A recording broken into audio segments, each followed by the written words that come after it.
When I was really struggling with these chronic mystery health issues, at first I didn't believe or realize that food could have any impact on that whatsoever. Hindsight's 2020, right? But eventually I got to a point where traditional treatments certainly weren't doing anything, and then the alternative methods also were not helping. So eventually I was pushed into this corner of like, well, might as well try something with food because nothing else is working. So I did what a lot of you watching probably did as well, which is cut out the processed junk food, stop eating so much fried food, cut back on the unhealthy sugars, all that stuff, right? And then eventually, most of us get to a point of, well, let's try gluten free. Let's try that. Or maybe even gluten free and dairy free. And look, those are good moves for sure. But for me, as well as so many people that I talk to all over the world each and every week, that doesn't fix the issue. It doesn't. It probably helps you feel less bad for a period of time, for sure, 100%. And there is benefit to that, don't get me wrong. But in terms of gaining real traction with your healing and knowing that you're headed in a different direction, just cutting out gluten and dairy is not going to do it. And we have to kind of break that down and figure out why, and then also put into place what else needs to happen to get that real traction with healing.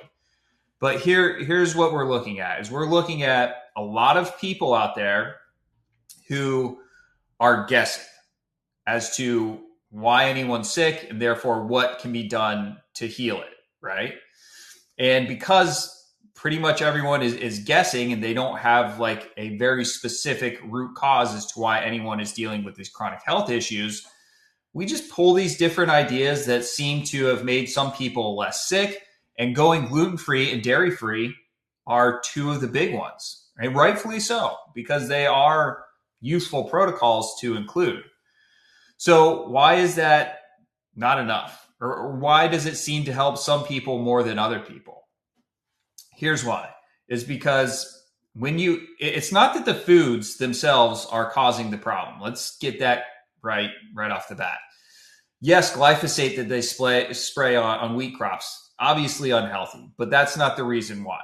And dairy, even if it's raw milk or whatever you consider to be the healthiest dairy, kefir, Greek yogurt, whatever, even though, people consider these to be healthy things, those are not the reasons why. It's not because, you got milk from a cow that was pumped with antibiotics. That's obviously not good, for sure. But again, that's not the reason why. These foods themselves are not creating the level of chronic health issues that we're seeing today. There's something else going on. And the reason why is that those foods, gluten and dairy, fuel pathogens that everyone with a chronic health issue has inside their body. So if you have an autoimmune condition, if you have any type of gut issue, if you have skin issues, all these things, low energy, fatigue, brain fog, all these things are signs that you have hidden stealth pathogens in the body. And these foods, like gluten and dairy, feed these pathogens. And it wasn't always like this, because the amount of pathogens that are around us and in us today and all the variations and mutations is grossly different than what was around 100 years ago, certainly 200 years ago, and it's a completely different world now. So it's not that these foods are the enemy, it's what these foods are feeding inside of us. And that's where we're making this connection. Now, gluten and dairy, depending on what strain of what pathogen somebody has inside of you, can produce very immediate and strong negative impacts. You might have terrible gut issues right after you eat gluten or dairy, or you just might be wiped out for a day or longer if you consume gluten or dairy. And it's very easy for us to mentally make that connection. Like, I ate that and I felt like this, I stopped eating that and I stopped feeling so bad right after. So yes, that's very easy for a lot of people to make that connection. But here's the issue. The issue is that those are certainly not the only two foods that feed pathogens. And there are multiple other foods that will feed pathogens, even though they might not have that immediate impact. And a lot of people who are otherwise intelligent health seekers, they've convinced themselves of like, I know I can trust my body. And, if I don't have an immediate impact, then it must be okay for me. A lot of these foods, depending on your combo of pathogens, can have slower building negative consequences when you eat them. And a big one that a lot of people actually go to when they go gluten-free is corn, believe it or not. So corn plays a big role in perpetuating these chronic health issues. So again, corn is going to feed pathogens. And so what happens when you go gluten-free? One of the big diets or cuisine types that Americans switch to when they go gluten-free is Mexican food. It's great because there's not traditionally a lot of gluten used there. And it's very easy to, instead of the flour burrito, go to a corn taco shell. Or you can fill up on corn tortilla chips and salsa. So a lot of people will overindulge in those foods when they go gluten-free. But you see, really what's happened is they've gone from like extreme sickness and discomfort and cutting out gluten or dairy, and now they're here. But eventually that kind of high from feeling better from cutting out the gluten and dairy, that kind of dissipates.